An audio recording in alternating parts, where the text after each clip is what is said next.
அவர் முழுமையாக அது தலைவர் நமக்குள்ளே வந்துட்டார். அதனால் இன்றைக்கி என்னை பொறுத்த வரைக்கும் நான் சினிமாவில் சுவாசிக்கிறேன்னா அது இந்த ரஜினி என்ற 3 தான். அன்றைக்கி அவர் கட்சியை நான் அரசியலுக்கு வரேன், கட்சி ஆரம்பிக்க போகிறேன்னு சொல்லும்போது அவரை நம்பி அவருக்கு பின்னாடி வந்த அந்த தொண்டர்களை மனசில் வச்சுட்டு தான் அந்த முடிவுக்கே வந்தார்.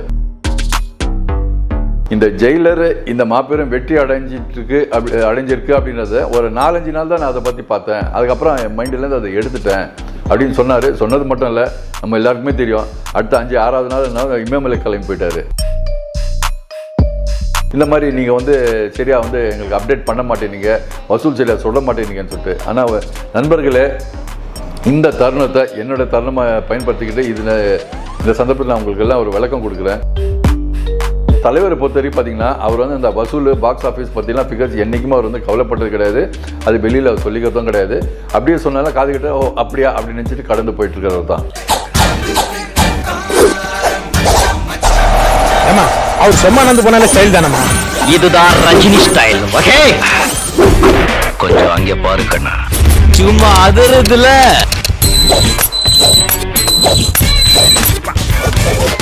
எனக்கு இன்னொரு பேர் இருக்கு.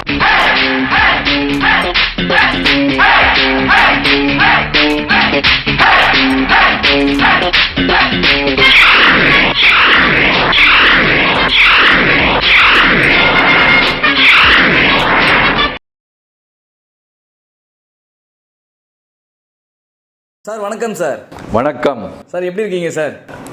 அருமையாக இருக்கு சார். சூப்பர் ஸ்டார் ரஜினிகாந்த் இவரை பற்றி சொன்னோம்னா சார், ரஜினி சாருக்கு அடுத்தது ரஜினி சாரை பற்றி பெருமையாக சொல்லக்கூடிய, உண்மையாக சொல்லக்கூடிய, நேர்மையாக சொல்லக்கூடிய முதல் நபர் உங்களை தான் சொல்லணும். ஏன்னா நீங்கள் ஆரம்ப காலத்துலேருந்து ரஜினி சார் கூட ட்ராவல் பண்ணியிருக்கீங்க. அது மட்டும் இல்லாமல் நம்ம சேனல் சார்பாக சூப்பர் 1 ரஜினி அப்படின்றதுக்காக ஒரு ஸ்பெஷலாக ப்ரோக்ராம் நம்ம நடத்திட்டு வரோம். அந்த ப்ரோக்ராமில் பர்த்டே அன்னைக்கு, அதாவது தலைவரோட பர்த்டே அன்னைக்கு உங்கள் வீடியோ போனோன்னு சிறப்பாக நாங்கள் செயல்பட்டுருந்தோம். அதுக்கு உண்டான வெற்றி நாங்கள் பெற்றுட்டோம். நீங்கள் வந்திருக்கீங்க. எங்கள் சேனல் சார்பாக, ரசிகர்கள் சார்பாக, பொதுமக்கள் சார்பாக சூப்பர் ஸ்டார் ரஜினிகாந்த் அவர்களுக்கு உங்கள் மூலமாக நாங்கள் வாழ்த்துக்களையும் பிறந்தநாள் வாழ்த்துக்களையும் தெரிவித்துக் கொள்கிறோம். சார் சார் சொல்லுங்கள் சார், ரஜினி சாருடைய முதல் அனுபவம் உங்களுக்கு எப்படி ஏற்பட்டது, எப்படி நீங்கள் சந்திச்சிங்க? முதல்ல இந்த ரீசெண்ட் வாய்ஸ் நேயர்களுக்கும் இந்த ரீசெண்ட் வாய்ஸ் மூலிமா சூப்பர் ஸ்டார் சூப்பர் 1 இந்த நிகழ்ச்சி நடத்துகிற உங்கள் எல்லாருக்கும் என்னுடைய மனமார்ந்த நன்றிகளையும் வாழ்த்துக்களையும் தெரிவிச்சுக்கிறேன். சூப்பர் ஸ்டார் பற்றி பேசணும் அப்படின்னா நாள் முழுக்க பேசிக்கிட்டே இருக்கலாம், வாரக்கணக்கில் பேசிக்கிட்டு இருக்கலாம். அவ்வளோ விஷயங்கள் இருக்குது, அவ்வளோ சிறப்புகள் இருக்குது. அதில் எதை சொல்கிறது எதை விடுறதுன்னு தெரியாத அளவுக்கு அவ்வளோ விஷயங்கள் நான் அனுபவிச்சிருக்கேன்னா அவர் கூட பயணிச்சிருந்தது எப்படின்னு பார்த்தீங்கன்னா, ரசிகராக இருந்து அந்த காலத்துலேருந்து அப்போ ஏற்பட்ட அந்த பழக்கம் நெருக்கம், அவரே சிலாச்சி பார்த்து கொண்டு இருந்த நேரங்களில் அவர் முழுமையாக அது தலைவர் நமக்குள்ளே வந்துட்டார். அதனால் இன்றைக்கி என்னை பொறுத்த வரைக்கும் நான் சினிமாவில் சுவாசிக்கிறேன்னா அது இந்த ரஜினி என்ற 3 தான். சார், ரஜினிகாந்த் அவர்கள் நீங்கள் கூட பயணிக்கும் போது மற்ற நடிகர்களுடைய படங்கள் பற்றி உங்ககிட்ட பேசுவாரா? மற்ற நடிகர்கள் பற்றி உங்ககிட்ட பேசுவாரா? இல்லை, அவர் பற்றி மட்டும்தான் தெரியும். நாட்டு நடப்புக்கு என்ன நடக்குது, என்ன விஷயங்கள், இப்போ எந்த படம் ஓடிட்டுருக்கு, எது நல்லா இருக்குது, எதுன்னு அப்படி காமனாக அதுதான் பேசுவாரே தவிர, பொதுவாக அவர் பொறுத்த வரைக்கும் யாரை பற்றி பேசணுன்னா கூட அவரை பற்றி அவர் பாசிட்டிவ் மட்டுமே ஃபோக்கஸ் பண்ணுற ஒரு மனிதர். சார், பல அரசியல்வாதிகள், பல நட்சத்திரங்கள் சொல்லப்போனால் ரஜினிகாந்த் வெளிப்படையாக விமர்சனம்லாம் பண்ணியிருப்பாங்க, நீங்கள் கேள்விப்பட்டிருப்பீங்க. இந்த மாதிரி நிகழ்வுகளை நீங்கள் ரஜினிகாந்த் சார்கிட்ட ஷேர் பண்ணியிருக்கீங்களா? இல்லை ரஜினி சார் உங்கள்கிட்ட ஷேர் பண்ணியிருக்காரா? இல்லை, நான் இப்போ வெளியில் என்ன நடக்குது மொத்த ஃபீட்பேக், அது பாசிட்டிவ் நெகட்டிவ் எல்லாமே அவருக்கு அவர் நாலேஜுக்கு கொண்டு போயிடுவேன், பார்த்துருவார். சில நேரத்தில் அது எனக்கு தெரியும் அப்படின்வார், சில நேரத்தில் அதை ரியாக்ட் பண்ண மாட்டார், ஏதாவது இமோஜிஸ் போட்டு அனுப்பிச்சி விடுவார், அவ்வளோதான். அவர் யாருக்கிட்டேயும் ஏன்னா குறிப்பாக என்கிட்ட இந்த மாதிரி அவங்கள பற்றி இந்த மாதிரி ஷேர் பண்ணிக்கிட்டதெல்லாம் கிடையாது. ஏன்னா பல பேர் நம்ம வாழ்க்கையில் இப்போ பார்த்துக்கிட்டே தான் இருக்கோம். சமீபத்தில் கூட இப்போ 2 சம்பவங்கள் நடந்துச்சு. ஒரு அரசியல்வாதி தலைவர் ஒரு அரசியல் கட்சி தலைவர் சந்தித்தார். அப்புறம் இன்னொரு அரசியல் கட்சியை சார்ந்த அவங்க குடும்ப உறுப்பினர் ஒருத்தர் பார்த்திங்கன்னா தலைவரை சந்தித்து ஒரு ஃபர்ஸ்ட் லுக் லான்ச் மாதிரி எல்லாம் தலைவர் வச்சு பண்ணிக்கிட்டாங்க. இப்படி எல்லாரும் பண்ணியிருந்தாங்க. யாருமே அவர் எதிரியாக பாவிச்சது கிடையாது, நினைக்கிறது கிடையாதுன்ற பெரிய உதாரணம் சொன்னால் இந்த 2 சம்பவங்கள் சொல்லலாம். அவர் அப்படி தான் எல்லாருமே பார்ப்பார். அவங்க என்னென்னா அப்பப்போ காலத்துக்கு ஏற்ற மாதிரி சூழ்நிலைக்கு ஏற்ற மாதிரி மாறி பேசிகிட்டு இருப்பாங்க, சொல்லுவாங்க. ஆனால் அவர் அதை பற்றிலாம் கடந்து போய்கிட்டே இருப்பார். சார், உங்களுக்கு தெரியாத விஷயம் ஒன்றுமே இல்லை. ரஜினி சார் அவர்கள் வந்து அரசியலுக்கு வரேன்னு சொல்லும்போது ஒரு ஆக்ரோஷமான ஒரு குரல் எழும்பிச்சு தமிழகம் முழுவதும். நீங்களே பார்த்துருக்கீங்க, இந்தியா முழுவதுமே ஒரு பெரிய அதிர்வலையை ஏற்படுத்திச்சு. சில மாதங்கள் கழித்து என்னுடைய உடல்நிலை சரியில்லாத காரணத்தால் என்னால் வந்து வர இயலாது அப்படின்ற மாதிரி அறிக்கை விட்டுட்டு என்னை மன்னித்து விடுங்கள்னு சொல்லி மனிதாபிமானம் மிக்க முறையில் வந்து ஒரு அறிக்கை விட்டுட்டு போயிட்டார். பட் என்ன காரணத்தை இங்கே சொல்ல வந்தாங்கன்னா எல்லாரும், உடல்நிலை சரியில்லாத ரஜினிகாந்த் அவர்கள் படங்களில் மட்டும் போய் நடிக்கலாமா அப்படின்ற மாதிரி சில விமர்சனங்களும் எழுதணும் சார். நீங்கள் இதெல்லாம் எப்படி பார்த்துருப்பீங்க? சார் இதை எப்படி அணுகுவார்? இல்லை சார், இதெல்லாம் வந்து ரொம்ப யோசனை பண்ணிவிட்டு, குறிப்பாக அன்றைக்கி அவர் கட்சியை நான் அரசியலுக்கு வரேன், கட்சி ஆரம்பிக்க போகிறேன்னு சொல்லும்போது அவரை நம்பி அவருக்கு பின்னாடி வந்த அந்த தொண்டர்களை மனசில் வச்சுட்டு தான் அந்த முடிவுக்கே வந்தார். நமக்கு தெரியும், ஏதோ கடவுளுடைய ஆசீர்வாதத்தில் அந்த கொரோனா காலம்ன்றது வந்து சீக்கிரம் முடிஞ்சு போச்சு. நான் அன்னைக்கு இருந்த அந்த சூழ்நிலையில் அது எப்போ முடியும், அது தொடருமா இல்லை வந்து சீக்கிரம் முடிவுக்கு வரமா யாரெல்லாம் கணிச்சு சொல்ல முடியாத ஒரு கட்டம் அது.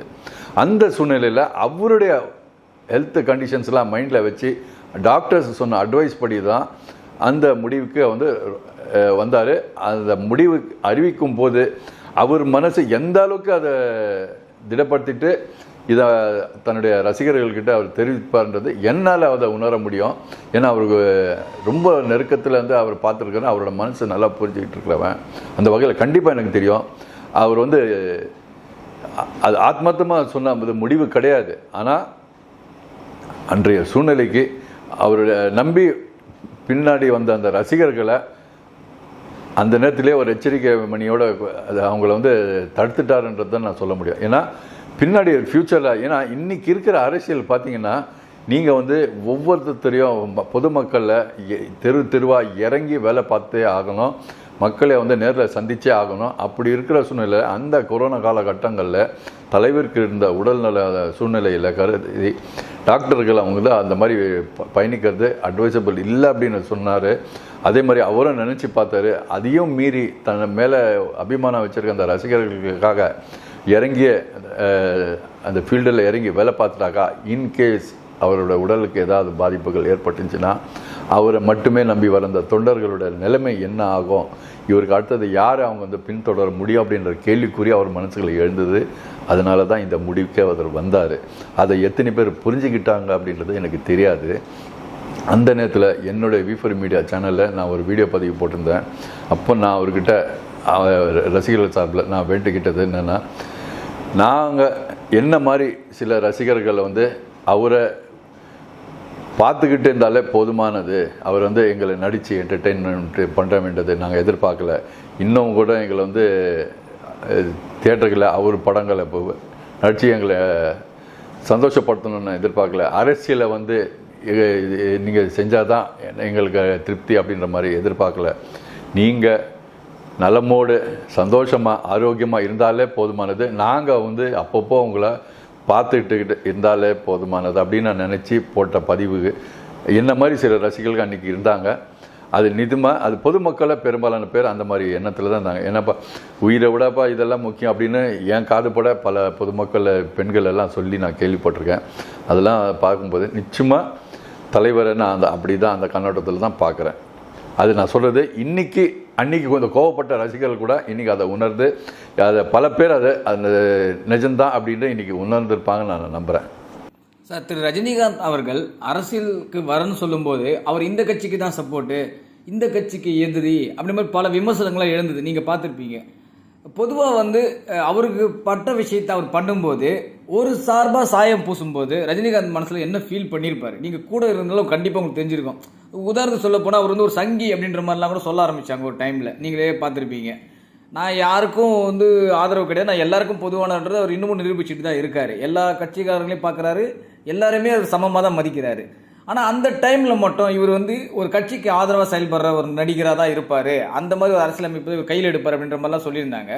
அந்த மாதிரி டைமில் நீங்கள் என்ன மாதிரி ஃபீல் பண்ணியிருப்பார் தலைவர்? நிச்சயமாக ஒரு கட்டத்தில் அவருக்கு கண்டிப்பாக அவர் மனசுக்கு ஒரு பாதிப்பு ஏற்பட்டிருக்கும். அதை தாண்டி இதை விட பெரிய அளவுக்கான விமர்சனங்களெல்லாம் கடந்து வந்தவர் தான் அது. அதனால் எந்த ஒரு பாதிப்புகளும் அவர் வந்து மனசில் பெருசாக அதை ஏற்றுக்கிறது கிடையாது. எந்த பெரிய வெற்றிகளையும் வந்து தூக்கி வச்சு கொண்டாடினது கிடையாது. சமீபத்தில் கூட பார்த்தீங்கன்னா ஒரு ஜெயிலரோட வெற்றி விழா கொண்டாடும் போது அப்போ ஒரு விஷயம் சொன்னார். இந்த ஜெயிலர் இந்த மாபெரும் வெற்றி அடைஞ்சிருக்கு அப்படின்றத ஒரு 4-5 நாள் தான் நான் அதை பற்றி பார்த்தேன். அதுக்கப்புறம் என் மைண்டிலேருந்து அதை எடுத்துட்டேன் அப்படின்னு சொன்னார். சொன்னது மட்டும் இல்லை, நம்ம எல்லாருக்குமே தெரியும், அடுத்த 5-6வது நாள் இமயமலை கிளம்பி போயிட்டார். இங்கே அந்த அப்படி ஒரு வெற்றி அடைஞ்ச ஒரு படத்தோடைய வேறு ஏதோ ஒரு நட்சத்திரங்கள் யாருன்னா இருந்திருந்தாங்க, நிச்சயமாக அதை பெரிய அளவில் அதை கொண்டாடி பெரிய அளவு மகிழ்ந்திருப்பாங்க. ஆனால் அவர் வந்து அதான் எடுத்துக்கவில்லை. ஓகே, அந்த படம் ஜெயிச்சா சந்தோஷம், எல்லோரும் ஹாப்பி அவ்வளோதான். அதை மீறி பெரிய இதுக்குன்னு ஒரு எக்ஸ்ட்ரா செலிப்ரேஷன் அப்படின்ற மாதிரிலாம் அவர் கொண்டாடல. அதுதான் அவர். சார், இப்போது சில படங்கள் வந்து எதிர்பாராத விதமாக சரியான விமர்சனமும் சரி வசூல் ரீதியாகவும் வந்து தோல்வியை சந்திச்சிருக்கோம். இப்போ நம்ம 2010க்கு பிறகு நிறைய படங்கள் கூட உதாரணம் சொல்லலாம், நம்ம படங்கள் சொல்ல வேண்டியதில்லை.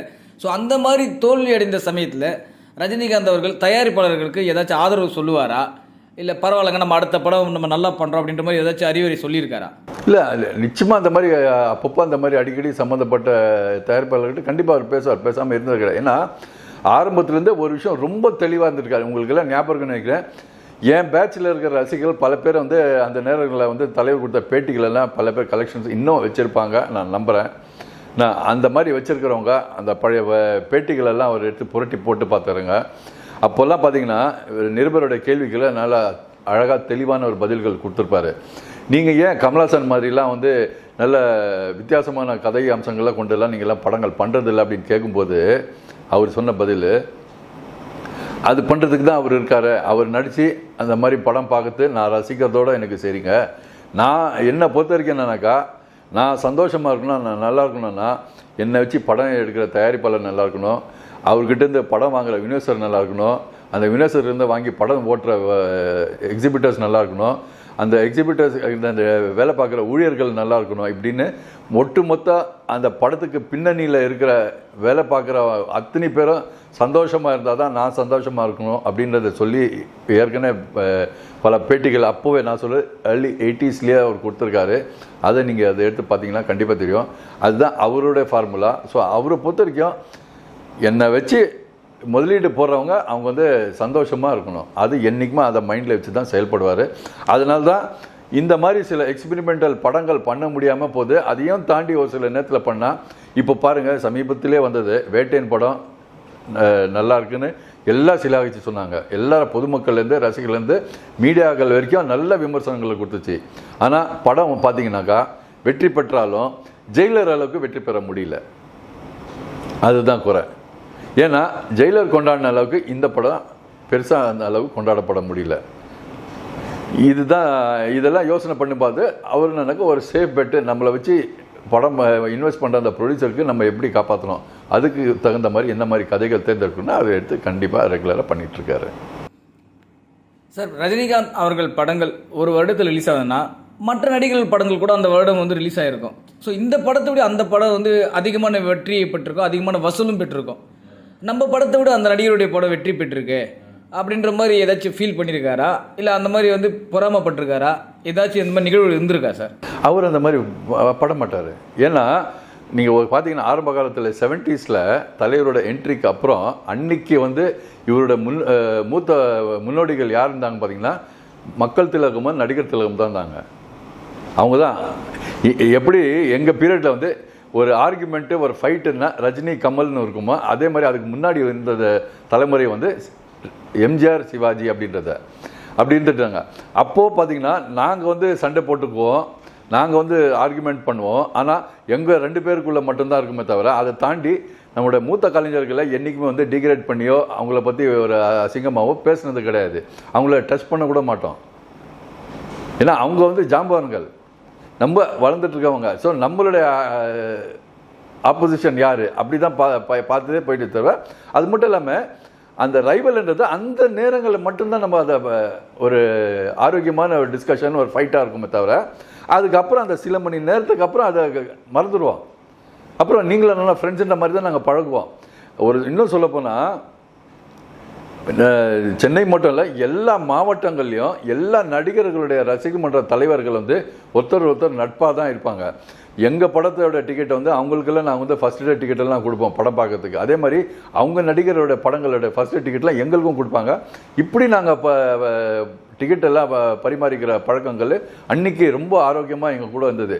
ஸோ அதனால் பெரிய ஆப்போசிஷனு பெரிய இந்த மாதிரி இன்றைக்கி சோஷியல் மீடியாவில் நீங்கள் அசிங்கமாக திட்டிக்கிறதும் நீங்கள் கொச்சையாக பேசுகிற அந்த வார்த்தைகள் வந்து அப்போல்லாம் கிடையாது. அதனால் ரொம்ப ஹெல்த்தியாக இருந்துச்சு. நீங்கள் எல்லாம் பாருங்களேன், இப்போ வந்து இந்த 2 பேரோட அதாவது தொழில் ரீதியாக ஆப்போசிஷனில் இருந்தால் கூட இன்றைக்கி அவங்களோட நட்பு எந்த அளவுக்கு தொடர்ந்துட்டுருக்கு, இதுவே பெரிய எடுத்துக்காட்டு இல்லையா? இதை தாண்டி வேறு என்ன வேணும்? இந்த விஷயங்களை சக்ஸஸில் பார்த்தீங்கன்னாக்கா தலைவர் இதே போல் தான் பார்த்துட்ருக்காரு. அவர் பொறுத்த வரைக்கும் ரைட்டு. நேற்று ஒருத்தர் இருந்தாங்க, இன்றைக்கி நம்ம வந்து நாளைக்கு இன்னொருத்தர் பாருங்க. அது ஏற்கனவே அவரே பல பேட்டிகளே கொடுத்துருக்காரு. சூப்பர் ஸ்டார் படத்தை பற்றி பட்டத்தை பற்றி பேசும்போது அவர் சொல்லியிருக்காரு. அதனால் தலைவரை பொறுத்த வரைக்கும் அப்படிலாம் நம்மளை தாண்டி அவங்க போயிட்டாங்கிட்டேன்னு அவங்களாம் யாரும் நினைக்க மாட்டாங்க. ஆனால் நம்ம ரசிகர்களில் நிறைய பேர் அந்த காலகட்டங்களெல்லாம் வருத்தப்பட்டது உண்டு. எனக்கே நிறைய பேர் வந்து மெசேஜஸ்லாம் அனுப்புவாங்க, டிஎம்லாம் அனுப்புவாங்க.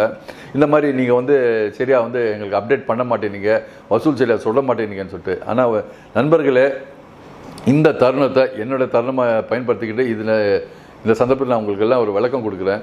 இப்போ நீங்கள் சொல்கிற அந்த கம்பேரிசன்லாம் பார்த்தீங்கன்னா மற்ற படங்களில் நான் ஒர்க் பண்ணும்போது அந்த ப்ரொடக்ஷன் சைட்லேயோ அந்த டிஸ்ட்ரிபியூஷன் சைட்லேருந்துலாம் எங்களுக்கு வந்து அந்த விவரங்களில் கொடுப்பாங்க, மீடியாவுக்கு நாங்கள் வந்து பகிர்வோம், சரிங்களா? ஆனால் தலைவரை பொறுத்த வரைக்கும் பார்த்தீங்கன்னா அவர் வந்து அந்த வசூல் பாக்ஸ் ஆஃபீஸ் பற்றிலாம் ஃபிகர்ஸ் என்றைக்குமே அவர் வந்து கவலைப்பட்டது கிடையாது. அது வெளியில் அவர் சொல்லிக்கிறதும் கிடையாது. அப்படியே சொன்னாலும் காதுகிட்ட ஓ அப்படியா அப்படின்னு நினச்சிட்டு கடந்து போயிட்டுருக்கிறவர் தான். அதை தாண்டி அவர் வச்சு படம் எடுக்கிற நிறுவனங்களை அஃபிஷியலாக நமக்கு வந்து தகவல் கொடுத்தா மட்டும்தான் நான் வந்து பேச முடியும். நான் வந்து தலைவரோட பிஆர்ஓவாக தலைவர் ரசிகராக இருந்துச்சுன்னா கூட நான் ஒர்க் பண்ணுற அந்த கம்பெனிக்கு கட்டுப்பட்டிருக்கேன். அவங்க பர்மிஷன் இல்லாமல் நான் வந்து ஜஸ்ட் லைக் தட் இந்த மாதிரி இவங்க சொன்னால் அந்த சொன்னான்னு சொல்லிட்டு நான் கூட சொல்ல முடியாது. நான் சொன்னாக்கா அது வந்து அஃபிஷியல் கன்ஃபர்மேஷன் மாதிரி ஆகிடுது. அதனால் அதுக்கான உரிமை என்கிட்ட கிடையாது. அதை தயவுசெய்து நீங்கள் நல்லா புரிஞ்சுக்கோங்க. எனக்கும் உங்களை மாதிரி ஒரு ஆதங்கம் இருக்கும், ஆசை இருக்கும், வெளிப்படுத்தணும் சொல்லணும் அப்படின்னு சொல்லிட்டு. ஆனால் சொல்லாமல் கிடையாது. எனக்கு முறையாக அந்த ப்ரொடக்ஷன் ஹவுசஸில் அந்த அஃபிஷியல் இன்ஃபர்மேஷன் கொடுத்தா மட்டும்தான் நான் வந்து மீடியாவுக்கோ இல்லை ரசிகர்களுக்கோ நான் வந்து அந்த பாக்ஸ் ஆஃபீஸ் புள்ளி விவரங்களை பகிர்ந்துக்க முடியும். படையப்பா, உன் ஸ்டைல் இந்த ஊர் பார்த்து கொஞ்சம் கேப் ஆயிடுச்சு. மறுபடியும் ஸ்டைல காமிச்சேன்னு வச்சுக்க, அப்பதான் எல்லாரும் பயப்படுவாங்க. ஆமாங்கற. இது போல பல வீடியோக்களை கண்டு மகிழ எங்களது ரீசன்ட் வாய்ஸ் சேனலை மறக்காம சப்ஸ்கிரைப் பண்ணுங்க.